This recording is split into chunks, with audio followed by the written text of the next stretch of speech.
me! You aliens think you can take on Lorenzo?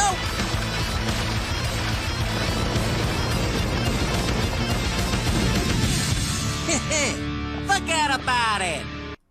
You might see it! Yeah, never say die, got to go.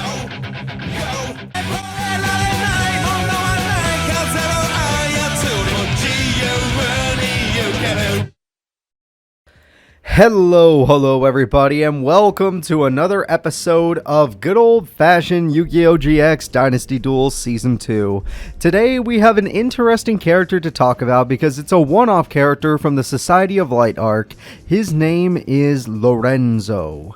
Lorenzo was a character that wanted to prove his allegiance by, being a mercenary and taking out Jade and Yuki, because at this point in the story, Sartorius was starting to look at Jade and Yuki like, you're probably better than Aster Phoenix. I think I want you to be my vessel that I use to, make the light spread or whatever. I don't know, Season 2 is crazy.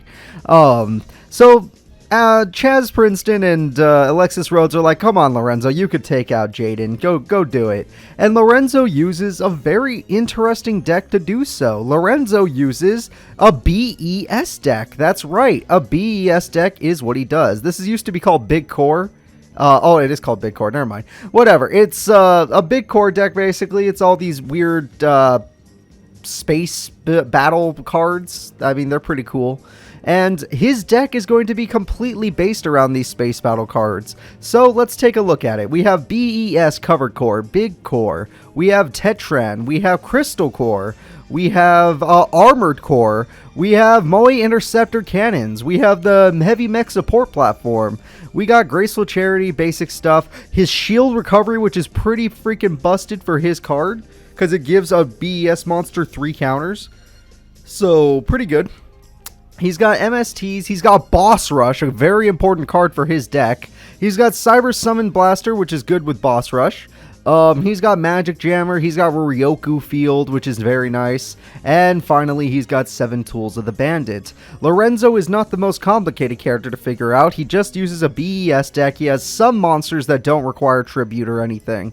He has 9 monsters, that's not very many. But he has 12 Tribute monsters, or 11 Tribute monsters, so he's going to have to do his best to get these out. But if he activates the Boss Rush after getting one of these big core cards or B.E.S cards on the field, it's actually a lot easier to pull off the combo. Because when a B.E.S monster gets destroyed, you get to summon another one of these from your deck, which is super handy. You can't normal summon or set the turn you do that, but it's super handy, especially when you have a card like Shield Recovery to give your stuff back. So, right now, what I think we should do is we should go into the stats of Lorenzo. Lorenzo, he's an interesting guy. He's got a lot of, not crazy stats, not weird stats. He's better than Mad Dog, Mad Dog was one of those characters where I just looked at him and I was like, yeah, your deck's not going to be very good. And I'm not going to help you. I want your deck to be bad. But when it came to this guy, when it came to good old Lorenzo, I feel like he has some potential here. He has some power. And I respect that. I respect anybody that has the power to do the thing that needs to be done. So let's go ahead and take a look. Looking at his stats, he's an all-round character. All-round because he actually has a luck stat. I know, crazy, right? So overall, we're going to start with his attack stat. Attack stat is average. He's able to pull off a 2500 beater, 2300 beater. He's got freaking Dark Magician Guy, the Fierce Knight, 2300 Defender, and 2100 beater. Single tribute. So yeah, not too bad, not too bad. The only one that requires 2 tributes is this guy over here. Or you could just use Boss Rush. His Armor Core, only 13. Most of his basic monsters are weak, but his tribute monsters actually do hit pretty hard. Therefore, it averaged out to him being just a middle-of-the-road attacker, nothing crazy. But then we go into his speed stat, and that's where things get interesting, because guess what? His speed stat is good. He's got stuff that, like the Armor Core that can be special summoned from the hand as long as your opponent has a monster on the field. This is basically a Cyber Dragon. It's only level 4, but it's a Cyber Dragon for defense, which is really nice. He's got the Union Monster Heavy Mech Support Platform. He's got the Search Power of Pot of Avarice. He's got the Search Power of Boss Rush and Special Summon Power of Boss Rush. Therefore, his speed stat is average. It's not even that bad. He has some effective cards for using that speed stat. Other than that, we can get into his skill stat, which he does have some skill-based cards. He has his burn card, the Cyber Summon Blaster, which works with his Boss Rush. He has his cards here that have some protection, like this card. Like once you can remove a counter when this card would be destroyed, or you can remove a counter to destroy one Spore Trap in the field. You can change one face of attack position monster, so this card can be used to put things into defense mode. This one is not that crazy. Overall, his skill is below average, like really bad, but not great. He's more about just doing a little bit of burn damage and stalling with Boss Rush, so he has a combo there.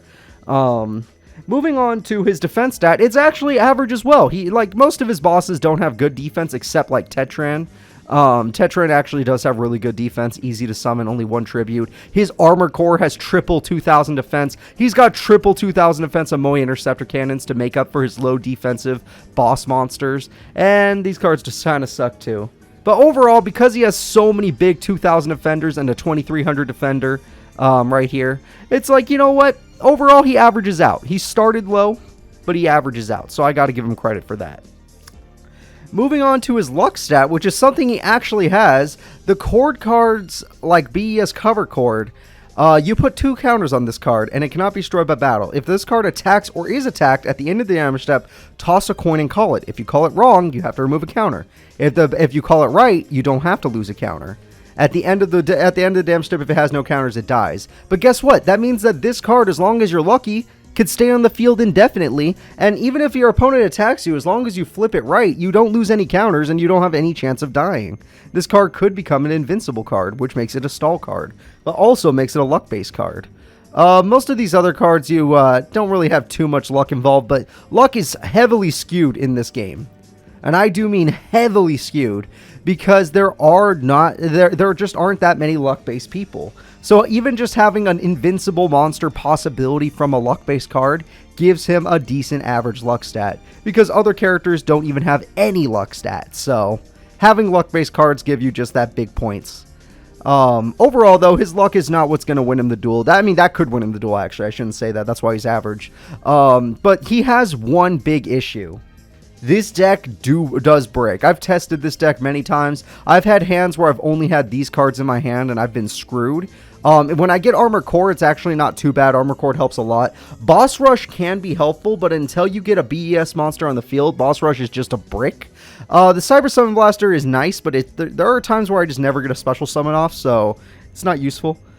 Riryoku Fields, even though this could be very nice because it protects your monsters from spell cards that target, it really sucks. I've had myself brick because of this during test duels. Shield recovery is super nice, but only when you get the boss monsters going. So if you get these early, you kind of are screwed. So it kind of sucks in that sense.